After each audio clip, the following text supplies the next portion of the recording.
Maximum to maximum మనందరం కూడా ఇటువంటి ప్రాబ్లం ఫేస్ అవుతుంటాం. పక్కింటి వాళ్ళు, చుట్టాలు, బంధువులు.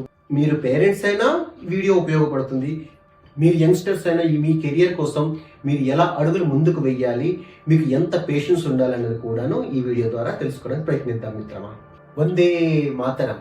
Hello friends, welcome to your channel motivation journey, ఒక మహోన్నతమైన మార్పు కోసం. ఫ్రెండ్స్, ఆ మధ్యకాలంలో నేను ట్రైన్లో ట్రావెల్ చేస్తుంటే నేను కూర్చున్న ఆపోజిట్ సీట్లో ఒక అబ్బాయి కూర్చున్నాడు. వాళ్ళ పేరెంట్స్తో ఉన్నాడు. వాళ్ళ అమ్మ నాన్న వాడు.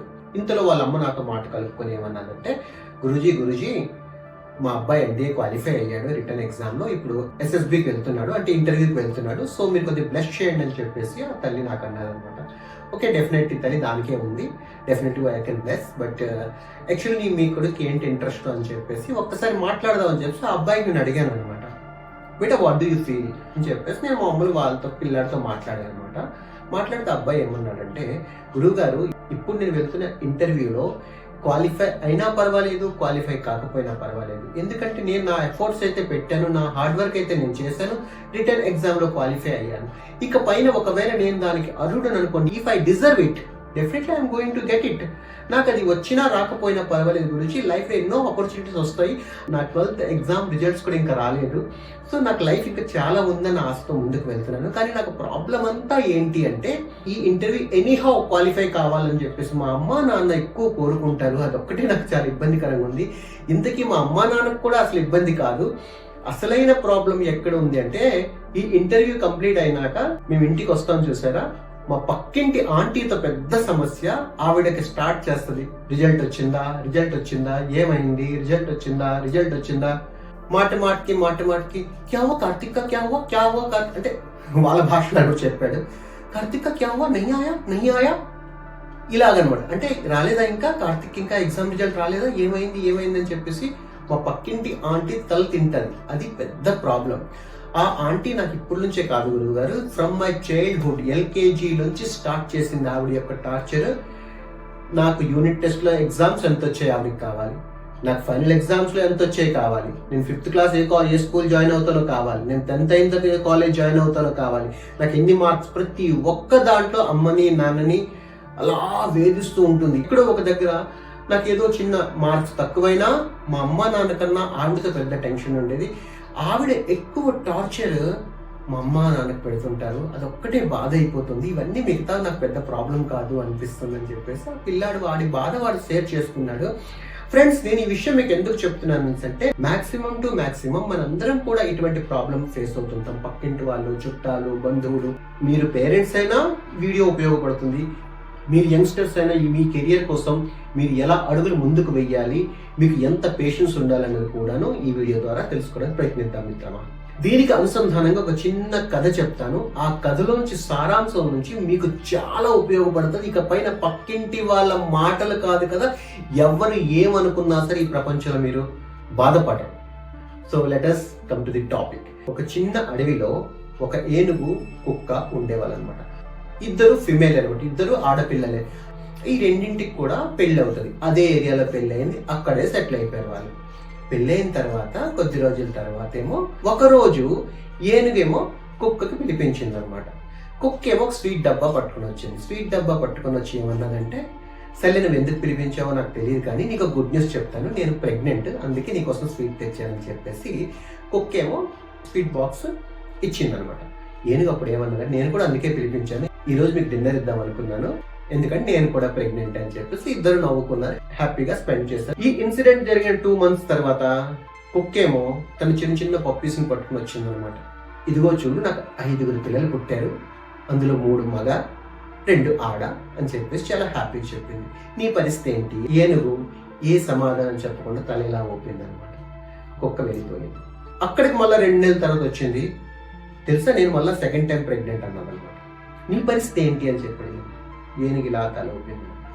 అక్కడికి మళ్ళీ 2 months పోయింది. ఇంకొక 5 పప్పీస్ని పట్టుకొని నా కుక్క మళ్ళీ వచ్చిందన్నమాట. ఇలా 16 నెలలు గడిచిపోయాయి. గడిచిపోయిన తర్వాత ఆ కుక్క ఏమని అడిగింది తెలుసా, ఇప్పటికి నేను 4 సార్లు ప్రెగ్నెంట్ అయ్యాను, 20 మంది పిల్లల్ని కన్నాను నేను, ఇంతకీ నాకు ఒక డౌట్, నువ్వు ప్రెగ్నెంటేనా అని చెప్పేసి ఏనుగుని కుక్క అడుగుతున్నాను. ఏనుగు చాలా బాధతో ఇలా తల ఊపేసి వెళ్ళిపోతుంది అనమాట. అక్కడికి 4 నెలల తర్వాత ఒకరోజు రాత్రి కుక్క పిల్లలన్నీ పడుకొని ఉన్నాయి. చాలా పెద్ద శబ్దం వినిపించింది అనమాట. అవన్నీ కంగారుగా ఒక్కసారి లేచి బయటకు వచ్చి చూసేటప్పటికి ఏనుగు ప్రసవించింది. ఏనుగు పక్కన ఒక పిల్ల ఏనుగు ఉందన్నమాట. అప్పుడు ఆ కుక్క ఏమన్నదో తెలుసా? ఓ, నీకు బిడ్డ పుట్టిందా, అయితే నువ్వు ప్రెగ్నెంటే అనమాట. అప్పుడు కుక్క ఏనుగుతో ఏమడిగింది తెలుసా? నేను ఇన్నిసార్లు అడిగాను కదా నీకు, ఏంటి విషయం ఏనాడు ఎందుకు చెప్పలేదు నువ్వు? అప్పుడు ఏనుగు ఏమని చెప్తుందంటే, చూడు, నువ్వు నాకు స్టార్టింగ్ నుంచి అడుగుతూనే ఉన్నావు, నేను ఏనాడు కూడా నీకు ఎందుకు సమాధానం చెప్పలేను అంటే, ఎక్కడైనా నువ్వు బాధపడవచ్చు అని నేను నీకు సమాధానం చెప్పలేను. లాస్ట్ టైం నువ్వు వచ్చావు చూసావు 4 నెలల క్రితం, నిజంగా నువ్వు ప్రెగ్నెంటేనా అని అడిగావు చూసావా, నిజంగా మాట నాకు బాధ అనిపించింది. ఆ రోజు నీకు గట్టిగా ఇచ్చేద్దాం అనుకున్నాను, కానీ సర్లే సమయం మీద విడిచిపెడతాం, సమయం వచ్చాక తనకే తెలుస్తుందిలే అని చెప్పేసి ఊరుకున్నాను.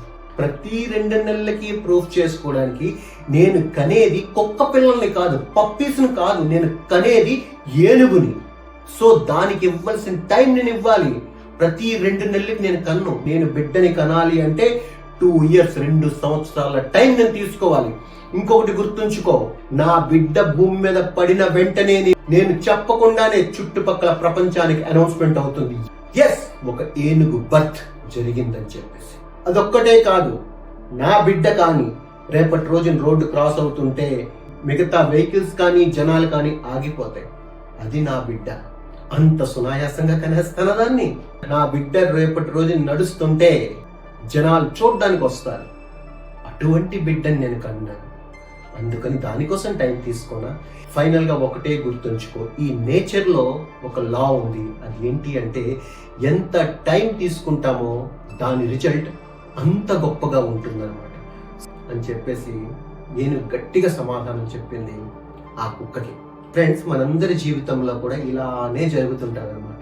పేరెంట్స్ ఈ వీడియో చూస్తుంటే ఫ్రెండ్స్ ఒక్కసారి గుర్తుంచుకోండి, మాటకి పక్కింటోలో, మీ బంధువులో, మీ చుట్టాలో వచ్చి మన ఇంట్లో ఆడపిల్లుంటే 20 సంవత్సరాలు దాటిందనుకోండి, ఏంటి మీ పాప పెళ్లి సంబంధాలు రాలేదా, ఒక అమ్మలకు వచ్చి అడుగుతారు. దయచేసి అటువంటి మాటలకు బాధపడద్దు. నీ బిడ్డ చదువుకుంటుంది అనుకో, దాన్ని చక్కగా చదివించుకో. దానికి ఎటువంటి భర్త కావాలో, దానికి ఎటువంటి సంబంధం కావాలో నీకు తెలుసు. పక్కింటోల మాటలు, చుట్టాల మాటలు, బంధువుల మాటలు మాత్రం దయచేసి పట్టించుకోవద్దు. నీ బిడ్డ యొక్క క్యాలిబర్ ఏంటి నీకు తెలుసు, నీ బిడ్డ యొక్క ఔన్నత్యం ఏంటి నీకు తెలుసు, నీ బిడ్డ ఏంటో నీకు తెలుసు. సో ఎవరి మాటలో పట్టుకొని మాత్రం నువ్వు చిన్నబోకు, నీ బిడ్డని మాత్రం చిన్నబుచ్చబోకు. అలాగే మీ బాబు కోసం, ఏంటి మీ అబ్బాయికి జాబ్ రాలేదా, మా నన్ని గడికి, చిన్ని గడికి, పొన్ని గడికి వచ్చిందని చెప్పి ఎవరో ఎగ్జాంపుల్ చెప్తారు. దయచేసి అటువంటి మాటల్లో కూడా మీరు బాధపడద్దమ్మా ప్లీజ్. ఇది నా రిక్వెస్ట్ అవ్వండి. ఎందుకంటే పిల్లల పైన చాలా ఎఫెక్ట్ పడుతుంది దానివల్ల. మీ బిడ్డ శక్తి సామర్థ్యాలు, వాడు ఏమి సాధించగలడో మీ బిడ్డ మీకు తెలుసు. వాడు ఈ ప్రపంచంలో ఏమి సాధించగలడో మీకు ఆ నమ్మకం ఉండాలన్నమాట. అందుకని చెప్పేసి పిల్లల్ని కంగారు పెట్టొద్దు, మీరు కంగారు పడొద్దు, పిల్లల్ని కంగారు పెట్టొద్దు ఫస్ట్ ఆఫ్ ఆల్. సరే ఫ్రెండ్స్, ఒకవేళ కానీ యంగ్స్టర్స్ కానీ ఈ వీడియో చూస్తే మాత్రం ఒకటి గుర్తుంచుకోండి, ఆ ఏనుగు పిల్ల కోసం చెప్పాను కదా, అంత టైం టేకింగ్ తీసుకున్న ఏనుగు పిల్ల కుక్కలా బ్రతకదు. ఏనుగు యొక్క బ్రతుకు ఎలా ఉంటుందో చూడండి. ఏనుగు పుట్టాలనుకోండి, తన పుట్టుకకు ముందు రమారమి 18 to 22 months అమ్మ గర్భంలో ఉండాలి. బయటకు వచ్చిన తర్వాత which is the strongest animal in forest అంటే ఏనుగు అని చెప్తారు. అటువంటి బర్త్ ఏనుగుది. చెత్తా చెదారం కుక్కలా తిందు, ఎత్తులో ఉన్న చెట్టు కొమ్మల్ని ఇలా లాక్కొని తన ఫుడ్ గా తింటుందన్నమాట. ఏనుగు వెళ్తుంది అనేసి అంటే జనాలు భయపడతారు. ఏనుగు వెళ్తుందంటే దాని నడకలో ఒక అందం ఉంది. ఏనుగు ఏది చేసినా సరే చాలా స్పెషల్ గా ఉంటుంది అనమాట. So my dear friends, me ambitions ఎంత హై ఉంటాయో దానికి తగ్గ టైం కూడా మీరు ఇవ్వాల్సి ఉంటుంది. వాళ్ళ మాటలు, వీళ్ళ మాటలు, వాళ్ళేమంటున్నారు, వీళ్ళేమంటున్నారు పట్టించుకోవద్దు. నువ్వు ఏదైతే లక్ష్యంగా పెట్టుకున్నావో ఆ లక్ష్యం కోసం ఇవ్వవలసిన టైం ఇవ్వు, నీ లక్ష్యాన్ని నువ్వు సాధించుకో. అంతేకాని ఆ ఆంటీ అన్నది, ఆ పాంటీ అన్నది, ఆ అంకుల్ అన్నారు, ఆ టింకుల్ అన్నారు కాదు. Please concentrate on your aim, concentrate on your goal, concentrate on your ambition. Please work for that and go ahead with all your patience and dedication and determination. Thank you very much for your valuable time. Bharat Mata Ki Jai.